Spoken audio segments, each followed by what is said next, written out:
નમસ્કાર મિત્રો, આપનું સ્વાગત છે લિયો ઇંગ્લિશ હબના લેક્ચર નંબર 20માં. લેક્ચર નંબર 20માં આપનું ખૂબ જ સ્વાગત છે.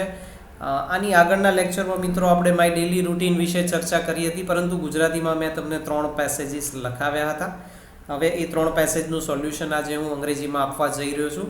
આપને ડિટેલ્સમાં એનું ટ્રાન્સલેશન જ આપણે લિટરલી રજૂ કરવા જઈ રહ્યા છીએ, પરંતુ અહીંયા ટ્રાન્સલેશન ઉપર આપણે રિલાય થવા માગતા નથી, પરંતુ સમજવા માંગીએ છીએ કે અત્યાર સુધી ભલે માત્ર એક જ ટેન્સ આપણે શીખ્યા છીએ, પણ એક જ ટેન્સમાં ઘણી બધી વેરાયટી આપણે શીખ્યા છીએ. તો મિત્રો એ આપણે જોઈએ વિગતવાર. આગળ વધીએ એ પહેલાં આપણને વિનંતી કે અમારી ચેનલ સબસ્ક્રાઈબ કરી દેજો. ખૂબ જ સરસ માહિતી તમને મળવા જઈ રહી છે રોજે રોજ, અને આ લેક્ચરમાં પણ ક્યાંય સ્કીપ ના કરતા તમે પૂરો લેક્ચર જોજો મિત્રો. ખૂબ જ મહત્ત્વની માહિતી મળવા જઈ રહી છે, અને જે નાના નાના નિયમોનું આપણે કેવી રીતે પાલન કર્યું છે એ આપ આપની સ્ક્રીન ઉપર જોઈ રહ્યા છો. તો 3 ગુજરાતી પેસેજ હતા, એવા જ 3 અંગ્રેજીમાં પેસેજ આપણે અહીંયા લખ્યા છે. વન બાય વન આપણે જોઈશું. ફર્સ્ટ પેસેજ પહેલાં આપની સ્ક્રીન ઉપર રજૂ થઈ રહ્યો છે, અને એમાં ડાર્ક બ્રાઉન કલરનો ઉપયોગ આપણે કર્યો છે, અંડરલાઇન કરેલી છે ઘણી જગ્યાએ. એનો ઉપયોગ આપણે જે વિવિધતા બતાવવા માટેનો પ્રયત્ન કર્યો છે એ દર્શાવવા માટે ડાર્ક બ્રાઉન કલરનો અહીંયા ઉપયોગ કરેલો છે. તમે એને શાંતિથી જુઓ, સમજો. તમારી નોટ્સમાં તમે ગુજરાતી પેસેજ પણ લખ્યા હશે મિત્રો. એ ગુજરાતી પેસેજ અને આજનું જે સ્ક્રીન ઉપર તમે દેખાય છે એ બંને કમ્પેર કરો. જે સ્ક્રીન ઉપર જોઈ રહ્યા છો એ પણ તમારે લખવાનું જ છે, પરંતુ હાલ તમે જુઓ. પ્લસ મેં જેમ તમને આની પહેલાંના લેક્ચરમાં ઇન્સ્ટ્રક્શન આપી હતી એ પ્રમાણે જો તમે પ્રયત્ન કર્યો હોય તો તમારું વર્ક અને જે સ્ક્રીન ઉપર તમને દેખાઈ રહ્યું છે એ વર્કને કમ્પેર કરો. આપણે ક્યાં કાચા રહી ગયા, ક્યાં કચાશ પડી, ક્યાં ભૂલ થઈ, કોઈ પણ વર્બ કે વોકેબ્લરી જે આપણે આપી હતી એના ઉપયોગમાં ક્યાંય કચાશ રહી ગઈ કે આપણને ખ્યાલ ના આવ્યો, કે ક્યાંક કદાચ મારી પણ ભૂલ હોઈ શકે છે. તમને ક્યાંય પણ કંઈ પણ કન્ફ્યુઝન હોય મિત્રો, કમેન્ટ સેક્શનમાં તમે મને કોન્ટેક્ટ કરો. હું તરત જ તમને રિપ્લાય કરીશ જેવું હું જોઈશ એવું જ. તો આગળ વધીએ આપણે. તમારી સ્ક્રીન ઉપર જે 3 પેસેજમાંનો પહેલો પેસેજ છે એ જોઈ શકાય છે, તમે એને જોઈ શકો છો. અને જો હું રિપીટ કરવા માગું તો રિપીટ પણ કરી શકું છું આ રીતે કે માય ડે સ્ટાર્ટ્સ એટ. અહીંયા પ્રોનન્સિએશન મિત્રો, સ્પીકિંગ, આપણો ઉદ્દેશ મેઇન તો સ્પીકિંગનો છે. તો ડાયરેક્ટ ઇંગ્લિશમાં વિચારીને બોલીએ કે હાલ ટ્રાન્સલેશન કરીને સ્ટેપ બાય સ્ટેપ આગળ વધીએ.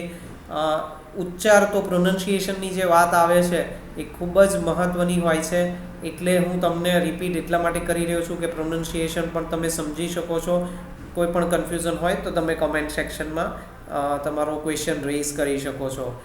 Okay, let me repeat the whole passage that you can see on your screen right now. Okay, let's go. My day starts at 6 in the morning. I sit down to pray God after getting ready quickly. After that, I leave home to go to school or college or work after taking breakfast.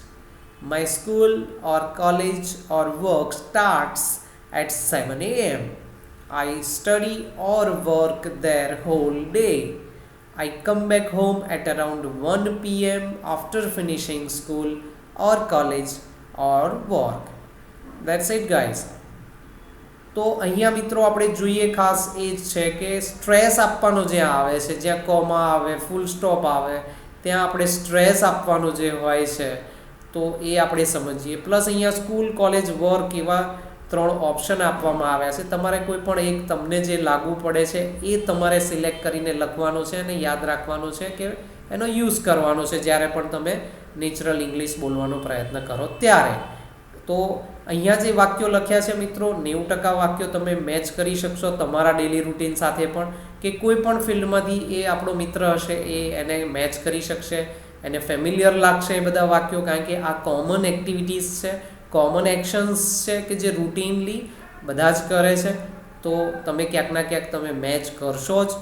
Study હશે સ્કૂલની કે કોલેજની અથવા તો વર્કની, જોબની વાત હોય તો પહેલા સ્ક્રીનનું સોલ્યુશન આપણે જોઈ લીધું. બીજા પેસેજની વાત કરીએ તો આપને તરત જ લઈ જઈ રહ્યો છું બીજા પેસેજ ઉપર મિત્રો, પરંતુ ફરીથી અમારી ચેનલ સબસ્ક્રાઈબ કરી દેજો. ખૂબ જ મહત્ત્વના વિડીયોઝ અપલોડ થઈ જઈ રહ્યા છે અને તમારા માટે ખૂબ જ કામના છે. થોડીક તમારી મહેનતની વસ્તુ જોઈશે, પરંતુ ખૂબ જ સારું અંગ્રેજી આમાં તમે લખતા અને બોલતા બંને શીખી શકો છો. તો આવો નેક્સ્ટ સ્ક્રીન ઉપર જઈએ મિત્રો. તો નેક્સ્ટ સ્ક્રીન જે બીજો પેસેજ છે માય ફાધરવાળી વાત છે. મારા પપ્પા પણ ઘરે જમવા આવે છે બપોરે. આપણે ગુજરાતીમાં એવું લખેલું છે, તમે જુઓ તમારી નોટ્સમાં. અને હું રિપીટ કરું આખો પેસેજ આ રીતે. તો my father also comes home to eat at afternoon. We all family members take lunch together. While eating, my parents ask me questions about my studies. I rest a little in afternoon. I want to go abroad. Therefore, I go to learn English at evening. I study there for around 2 hours. I buy household products before coming back to home.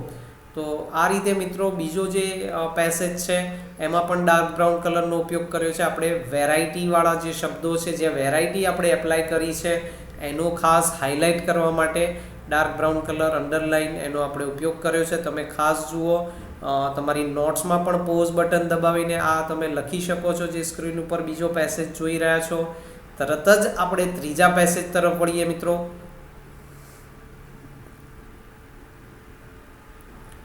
ત્રીજા પેસેજની શરૂઆત સાંજવાળા વાક્યથી થાય છે અને એને હું repeat કરું તો at evening my friends come at my place. We all go to play games into a playground. There we have lots of fun. I help mom in household chores after coming back. We all family members watch TV for some time after taking dinner together at evening. After that, I sit to study to go to bed early. This is how I pass my day. તો મિત્રો આવી રીતે એને મેં repeat પણ કરી દીધો છે. તમે પણ ખૂબ જ સરસ અક્ષરોમાં, સુંદર અક્ષરોમાં તમે તમારી નોટ્સમાં લખી શકો છો. ખૂબ જ મહત્ત્વપૂર્ણ વાક્યોનું અહીંયા ટ્રાન્સલેશન કરેલું છે. આપણે ગોખવા માટે આ બધા વાક્યો કે આ પેસેજ આખો ગોખવાનું નથી. તમારે તમારા રૂટીનના જે પણ કંઈ એડિશનલ સેન્ટેન્સીસ હોય એ તમારે એડ કરવાના જ છે. કંઈક તદ્દન નવું રૂટીન પણ તમે બનાવી શકો છો. અહીંયાથી તમારે ખાલી ઇન્સ્પિરેશન લેવાનું છે. આવી રીતે આપણું કોમ્યુનિકેશન હોવું જોઈએ. નાનામાં નાનો મેસેજ પણ તમે વોટ્સએપ ઉપર કે ફેસબુક ઉપર કે કોઈ પણ રીતે ટેક્સ્ટ મેસેજ તમે તમારા મિત્રને કે ફેમિલી મેમ્બર્સને મોકલો અને કદાચ થોડોક લેન્ધી હોય 4-5 વાક્યનો તો પણ એક શોર્ટ વર્ઝન આમાંથી થોડુંક તમે લઈ શકો છો. અને આવું કંઈક તમે લખી શકો છો વેરાયટીવાળું અંગ્રેજી, જેથી કરીને એ ઇફેક્ટિવ ઇંગ્લિશ ગણાશે. અને ખાસ IELTS PT જેવી એક્ઝામ્સમાં તો આના તમને એક્સ્ટ્રા માર્ક્સ મળે છે. તમારા બેન્ડ્સ વધે છે જેટલું તમે ડેમોન્સ્ટ્રેટ કરો your depth knowledge of English. તો એ ખૂબ જ મહત્ત્વનું છે મિત્રો. તો આ રીતે આ 3 પેસેજ તમે લખી નાખો તમારી નોટમાં. ગુજરાતી અને અંગ્રેજી બંને નોટ્સ તમે કમ્પેર કરો. અમારા આગળના વિડીયો તમે જો મિસ કર્યા હોય તો એ પણ રિફર કરી લો અને એક સરસ તૈયારી કરો. હજી એક જ ટેન્સ ચાલ્યો છે મિત્રો. આગળ આપણે ઘણું સારું શીખવાનું છે. અમારી ચેનલ સબસ્ક્રાઈબ ના કરી હોય તો કરી દેજો મિત્રો. અને આજે જોડાવા બદલ આપનો ખૂબ ખૂબ ધન્યવાદ. Thank you very much.